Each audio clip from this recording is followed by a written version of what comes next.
Emotions 101. In this video, I'll be talking all about emotions, what they are, where they come from, and why we have them. This is an important topic because emotions are the experience of life. So, by better being able to understand your emotions, you will be more self aware. You'll be able to relate to other people better. Your emotional intelligence will increase. And overall, you just live a richer life. So, let's get into it. So, first off, emotions, the role of emotions in social science has been discredited for a long time. Emotions were seen as extraneous, as variables that were kind of getting in the way of other things we're studying, for example, decision making. And the best way to manage emotions was considered not to have any at all. And if you think about it, that's actually the way many of us approach our emotions, also, right? We don't want to be bothered by our emotions. We don't want to come up against fear and jealousy and anger. And we would rather use that time for more productive things. But that's not the right approach because all emotions are here to provide us with valuable information. And we ignore them at our own cost. So let's backtrack to where emotions came from. Emotions actually have a strong evolutionary basis and developed over thousands of years of our existence. The purpose of our emotions is to help us respond to challenges and opportunities in our environment. So, essentially, to help us live. Emotions are based on our evaluation of the situation that we're in, or at least our perceptions of the situation that we're in. And our brain then responds with a psychological and physiological response that it considers optimal for that situation. And that is associated with the release of chemicals, including hormones and neurotransmitters. Cortisol, adrenaline are some examples.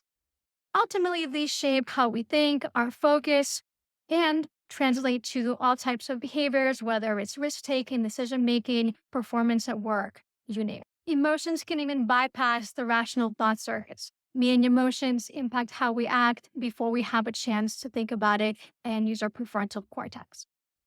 So let's take fear as an example, right? So fear is a response to a threat or when someone feels threatened. And it's associated physiologically with increased heart rate and blood pressure, and with blood rushing to the muscles to enable that quick rush of energy for a fight or flight response. And then psychologically, fear is associated with rumination, intense, narrow focus on the problem, on our threat. Fear is also associated with negative evaluations of one's circumstances and pessimistic assessments about risk and the success of future outcomes.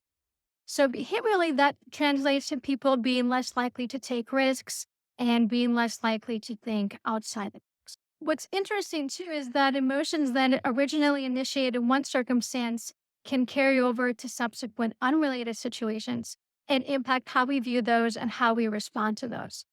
So, for example, someone who feels fear about a family member with health condition will be less innovative at work and will be less likely to take risks with anything from what they order for dinner to how they invest in their retirement stock portfolio.